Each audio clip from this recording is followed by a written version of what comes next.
वर्षापुर के गांव में सोहन और रामू दो मित्र रहते थे। सोहन बहुत ही आलसी और कामचोर था और रामू बहुत ही ईमानदार था। वह अपना काम काफ़ी मेहनत से करता था। वह दोनों गांव के जमींदार बिरजू के पास काम किया करते थे। रामू दिन भर खेतों पर काम करता था।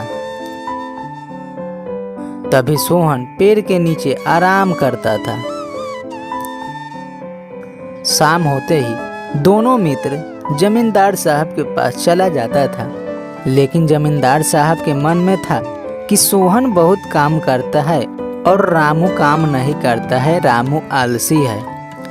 तभी रसोइया से जमींदार साहब कहते हैं, देखो शंभू, सोहन बहुत ही काम करता है, इस पर ध्यान देना, कभी किसी खाने में तकलीफ ना हो उसे।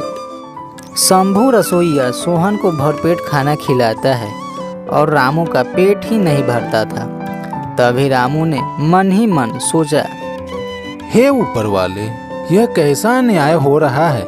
जो मेहनत से काम करता है उसे ही भूखा रहना पड़ता है, और जो कामचोर और आलसी है वह भरपेट खाना खाता है।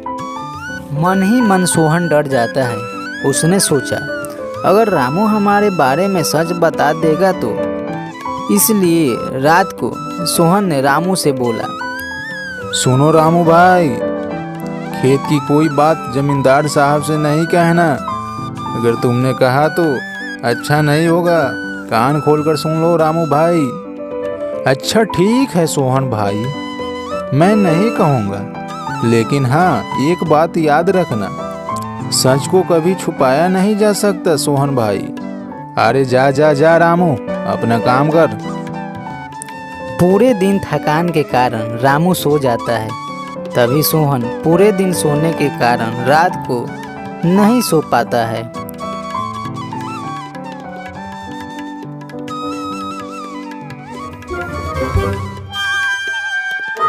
सुबह होते ही सोहन खेत पर चला जाता है।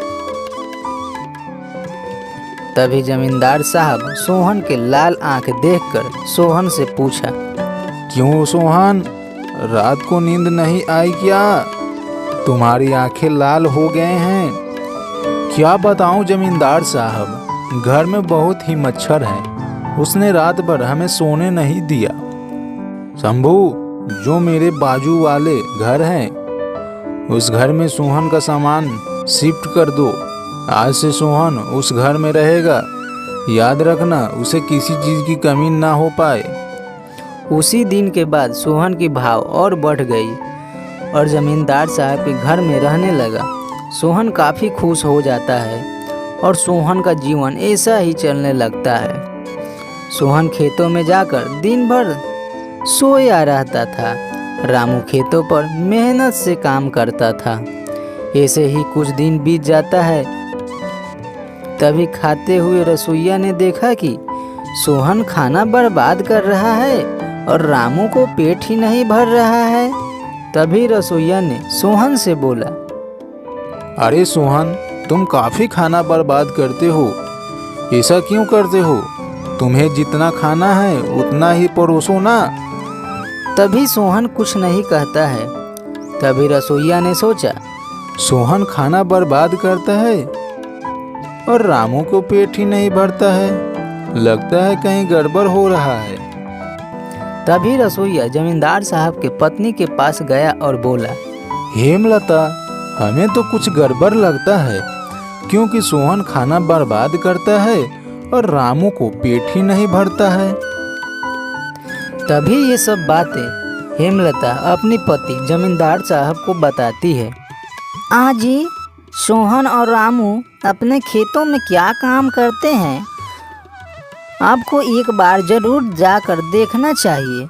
आखिर में वो क्या काम करते हैं, फिर कैसा काम करते हैं।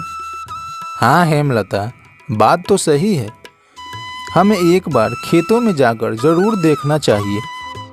तभी एक दिन जमींदार साहब खेतों में चले गए।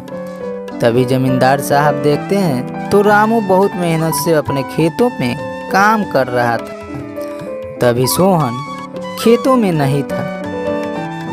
अरे सोहन, कहाँ चला गया? खेत में तो कहीं दिखाई नहीं दे रहा है। तभी जमींदार साहब को सोहन पर नजर पड़ती है तो देखा सोहन ने आराम से पेड़ के पास सोया था। यह सब देखकर जमींदार साहब वापस अपने घर को आ जाते हैं और सभी बातें अपनी पत्नी हेमलता से बताते हैं। हमें रामू के लिए बहुत बुरा लग रहा है। हमने उसके लिए बहुत अन्याय किया है। रामू बहुत मेहनत से काम कर रहा है और सोहन आराम से पेड़ के नीचे सो रहा है। ये कभी नहीं हो सकता है। अरे भगवान, मैंने तो काफ़ी बार बोला था, आप खेतों में जाकर एक बार तो ज़रूर देखिए दोनों क्या काम करते हैं। ऐसे में वो रामू बहुत मेहनती और ईमानदार भी है। खेतों पर काम करके दोनों जमींदार साहब के पास आते हैं। तभी जमींदार साहब ने सोहन से कहता है, सोहन, तुम रामू को गर्म पानी और हल्दी लगाकर अच्छे से नहलाकर इस कमरे में ले आओ।